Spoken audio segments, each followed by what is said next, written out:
Hello everyone, welcome back to my channel Papiya's blog. আজকে নতুন একটা ভিডিওতে তোমাদের সবাইকে স্বাগত জানাচ্ছি। আজকে হয়েছে বুধবার আর এখন বাজে সকাল 8:30, আর এখন থেকে আমি আমার ব্লগটা স্টার্ট করছি। তো এত দেরিতে মশারি উঠাচ্ছি কারণ এর আগে কিছু রান্না বান্না করেছি, মানে বড়মশাইকে অফিসে পাঠানোর মতো রুটি আর সবজি একটা করেছি, করে ওকে পাঠিয়ে সকালে ব্রেকফাস্ট করিয়ে তারপর এখন তো 8:30 বাজে, এখন এসে বিছানাটা ওঠাচ্ছি। সকালবেলা ঘুম থেকে ওঠার পর আগে যদি বিছানা না ওঠানো যায় তাহলে কিন্তু সত্যিই ভালো লাগে না। তাহলে তবে কি করা যায়, কারণ আগে তো আমাকে অফিসের জন্য রেডি করতে হবে, তার জন্য আর বিছানাটা ওঠানো হয় না। তো অফিসে পাঠিয়ে তারপরেই আগে এই বিছানাটা ওঠাই, তারপর বাকি যা কাজ করার সেটা করি আর কি। আর এখন মশারি না টানিয়ে ঘুমানোও যায় না, কারণ এত মশার উপদ্রব বেড়েছে। গরম পড়তে না পড়তেই প্রচণ্ড মশার উপদ্রব। তো মশারি ছাড়া ঘুমানোও যায় না, আর মশারি টানালে আর এত গরম লাগে, ফ্যানের হাওয়া ভিতরে ঢুকতেই চায় না। তো তার জন্য জানালাটা রাত্রেবেলা খোলাই রাখি, জানালাটা খোলা রাখলে একটু ঠান্ডা থাকে ঘরটা। তবে সকাল 10টা-11টা বাজলেই কিন্তু আবার সব দরজা জানালা সব কিছু বন্ধ করে তারপরে এই পর্দাগুলি দিয়ে রাখি, কারণ এত 10টা কি 8টা-9টা থেকেই তো রৌদ্রটা ওঠা শুরু করে গরমকালে।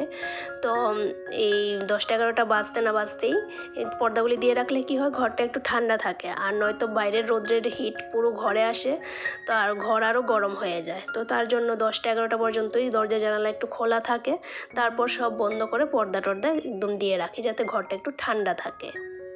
কিন্তু আবার যদি মনে করি বিকেল 6টার পরে দরজা জানালাগুলি একটু খুলে দিই তাহলে একটু ঠান্ডা হাওয়া আসবে, কিন্তু সেটা পারি না, কারণ ঠান্ডা হাওয়া তো আসবে ঠিক আছে, কিন্তু তার সাথে সাথে ঝাঁকে ঝাঁকে মশাও ঢুকে যায়।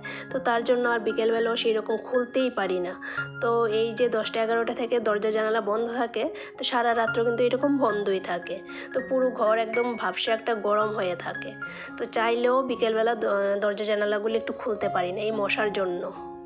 তবে ওই ঘুমানোর সময় এই জানালাগুলি একটু খুলে দিই, তাহলে ঘরটা একটু ঠান্ডা হয়ে যায়, আবার পরের দিন 10টা-11টা বাজলে বন্ধ করে দিই। এরকমভাবেই চলতে থাকে গরমের দিনগুলো।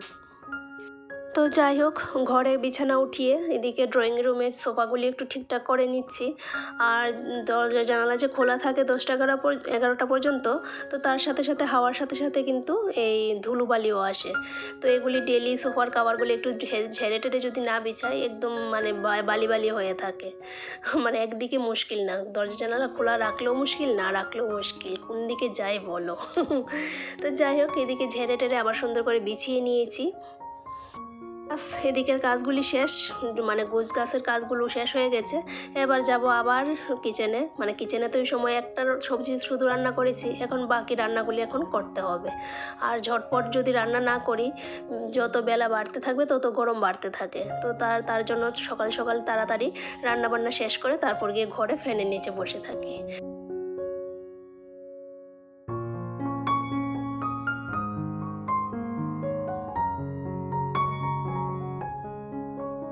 সকালবেলা শুধু আলু ঢেঁড়সে ভাজা করেছিলাম, তো ওইটা দিয়েই রুটি নিয়ে গেছে অফিসে মিস্টার বণিক। তো আর কালকে কিছু সবজি ছিল, তো ওইটা সকালবেলা খেয়ে গেছে, ওই সবজিটা দিয়ে ভাত খেয়ে গেছে। আর ওই আলু ঢেঁড়স ভাজা আর রুটি অফিসে নিয়ে গেছে। তো একটা সবজি তো রান্না হয়েছিল সকালবেলা, আর লাউ কাটা হয়েছিল, রাত্রে মা কেটে রেখে দিয়েছিল। তো ওই লাউটা দিয়ে মুগ ডাল করব। তো মুগ ডাল এখানে সিদ্ধ বসিয়ে দিয়েছি কুকারে, সরি কড়াইতে, আজকে কুকারে দেইনি, কড়াইতে সেদ্ধ বসিয়ে দিয়েছি, মানে হালকা একটু সেদ্ধ হলে তারপরে ওই লাউ কুচি করে কাটা হয়েছে এটা দিয়ে দেবো আর কি। তো তার জন্য বেশি সেদ্ধ করবো না, তার জন্য কড়াইতে বসিয়েছি। তো এদিকে ডালটা সেদ্ধ হতে হতে এদিকে বাকি রুটিগুলিও করে নিচ্ছি, কারণ মাকে এখন ব্রেকফাস্ট দেব। আর রনিকে আগেই আমি ভাত খাইয়ে দিয়েছি। রনি এখন বেশিরভাগই সকালবেলা ভাত খাচ্ছে, রুটিটা কমই খাচ্ছে, শুধু 2-3 দিন খেয়েছিল আর খাচ্ছে না। এখন সকালবেলা একটু ভাতই দিচ্ছি, আজকে আলু সেদ্ধ আর ভাত দিয়েছিলাম সকালবেলা। তো ভাত খেয়ে রনি আবার পড়তে বসে গেছে।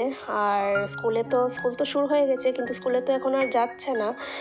ভাবছি নেক্সট উইক থেকে স্কুলে পাঠাবো, কারণ আর কতদিন বন্ধ করা যায় বলো, অনেক দিন বন্ধ হয়ে গেছে। স্কুলে তো অনেক কিছু শেষ করে নিচ্ছে, কিন্তু ওর তো আর যাওয়া হচ্ছে না। তো যাই হোক, ওদিকে মাকে ব্রেকফাস্ট দিয়ে আমিও কিন্তু ব্রেকফাস্ট করে নিয়েছি। তো ব্রেকফাস্ট করে এসে দেখি ডাল সেদ্ধ হয়ে গেছে, তো ডাল মানে হালকা একটু সেদ্ধ হয়ে গেছে, তারপর ওই লাউগুলি দিয়ে দিলাম। তো লাউটা হালকা সেদ্ধ হতে হতে এদিকে আমি মাছগুলিও ভেজে নিচ্ছি। ওই যে একদিন এনেছিল জিওল মাছ, তো অনেকগুলি তো মাছ এনেছিল, তো এইগুলি জল পাল্টে পাল্টে ডেলি জল পাল্টাচ্ছি আর রাখছি আর কি। তো এখনও বেঁচে আছে মাছগুলি, তো ডেলি দুটো করে মাছ বের করে কাটা হচ্ছে। আর এই রুই মাছ তো তাজা রুই মাছ তো আনাই হয়েছিল, জ্যান্ত রুই মাছ, তো ওইগুলিও রয়ে গেছে। তো এখান থেকেও কিছু রুই মাছ আর এখান থেকে জিওল মাছ নিয়েছি। এখানে রনির আর মার জন্য তরকারিটা হবে আর কি, মাছের তরকারি। আর কালকের মাছের কিছু তরকারি রয়ে গেছে, ওইটা আমাদের হয়ে যাবে, আমার আর মিস্টার বনিকের হয়ে যাবে। আর এখানে রনির আর মার জন্য রান্না করছি অল্প মশলা দিয়ে আর কি। তো এখানে পেঁপে আলু দিয়ে মাছটা রান্না করব। আর মশলা তো একদমই কম দিচ্ছি, তো তার জন্য অল্প একটু আদাও দিয়ে দিয়েছি যাতে খেতে খারাপ না লাগে। একটু আদা দিলে রান্নাটা বেশ মানে এতটা খারাপও লাগে না, খাওয়া যায়। আর লঙ্কাও দুটো লঙ্কা শুধু দেবো এটার মধ্যে, বেশি মশলাও না ঝালও না কিছু না, অল্প একটু তেল মশলা দিয়ে রান্নাটা করছি। আর এখন রনির সাথে সাথে আমরাও অল্প তেল মশলা দিয়েই, ঝালও কম তেল মশলা সবই কম, সব কম দিয়ে আমরাও খাচ্ছি সেই রকম। আর বারবার কি আর রান্না করা যায় আলাদা করে, তো একসঙ্গেই সবার জন্য রান্না করে নিচ্ছি। তো তবে খারাপ লাগে না, এত কম মশলা তেল দিয়ে যা রান্না করছি এত খারাপও লাগে না। ওই অল্প একটু আদা দিয়ে করছি আর কি। তবে গরমের মধ্যে হালকা পাতলা খাবারই খেতে ভালো লাগে। আর যাই হোক, বেশি তেল মশলা দিয়ে তো রান্না তো ভালোই হয়, কিন্তু সেটা তো শরীরের জন্য আর ভালো না। তবে অল্প তেল মশলা দিয়ে শরীরের জন্য ভালো, শরীরটাও ভালো থাকে আর সব দিক দিয়েই ভালো, তাই না? তো অল্প তেল মশলা দিয়েই খাবার চেষ্টা করছি। আর এখন তো একটু গরমের সিজন এসে গেছে, গরমের মধ্যে বেশি তেল মশলা খেলে এমনিও পেটের গড়বড় হয়ে যায়। তো যাই হোক, এদিকে কিন্তু আমি আমার ডালটা হয়ে গেছে। তো লাস্টে একটু ধনেপাতা ছিল ঘরে, ফ্রিজে ছিল, তো একটু ধনেপাতা কুচি দিয়ে দিয়েছি, বাস ডাল হয়ে গেছে। আর এদিকে আমার এই যে আলু পেঁপের সবজিটা যে করছি, মাছ দিয়ে করব, তো আলু পেঁপের সবজিটাও কিন্তু মোটামুটি সেদ্ধ হয়ে গেছে। তো এখন মাছগুলি দিয়ে দিয়েছি, একটু ফুটে উঠলেই বাস নামিয়ে নেব। তো মাছের ঝোলটা হতে থাক, তো ততক্ষণে একটু রনিকে এখন কোকোনাট ওয়াটার দেব, কারণ ঘন্টা দুয়েক হয়ে গেছে এই যে ভাত যে খেয়েছিল। তো এখন একটু নারকেলের জল দেবো ভাবছি, তো তার জন্য নারকেলটা একটু ছিদ্র করে জলটা বের করে নিচ্ছি। আর আজকের এই জলটা মনে হচ্ছে একটু কমই হবে, কারণ এটার মধ্যে মনে হয় মালাই হয়ে গেছে। তো দেখো একদম অল্পই হয়েছে, যেটা ভেবেছি একদম অল্পই হয়েছে জলটা। তো ভিতরে একটু হাত দিয়ে দেখলাম যে না, ভিতরে মালাই আছে। তো এখন একটু দা নিয়ে আসলাম, ভাবলাম যে একটু কেটে দেখি কতটুকু পুরো হয়েছে। আর এই দেখো অনেকটাই পুর হয়ে গেছে এই মালাইটা। আর ভিতরের মালাইটা কিন্তু খেতে ভালোই লাগে, রনিও খুব পছন্দ করে। তো ওর জন্য একটু চামচ দিয়ে বের করে নিচ্ছি, ভাবলাম যে জল খাক, জলের সাথে সাথে নারকেলের এই মালাইটাও খেয়ে নেবে। তো এই এতটুকু মালাই বের হলো। আর এই দেখো জল হাফ কাপের মতন জল হয়েছে। ওই মালাই হয়ে গেলে জলটা খুবই কম হয়ে যায়। গুড ইভিনিং ফ্রেন্ডস, এখন বাজে বিকেল 5টা। আর এখন সবার জন্য একটু খরবুজা কেটে নিলাম।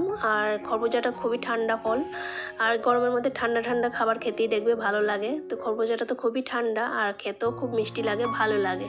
তো এখন রনিকে দিয়ে দিচ্ছি আগে, কারণ রনির অনলাইন ক্লাস চলছে আর এখন 5 মিনিটের ব্রেক আছে, তো তার জন্য আগে ওকে দিয়ে দিলাম। তো চলো আজকের ভিডিওটা এই পর্যন্তই, আবার দেখা হচ্ছে নতুন একটা ব্লগের সাথে।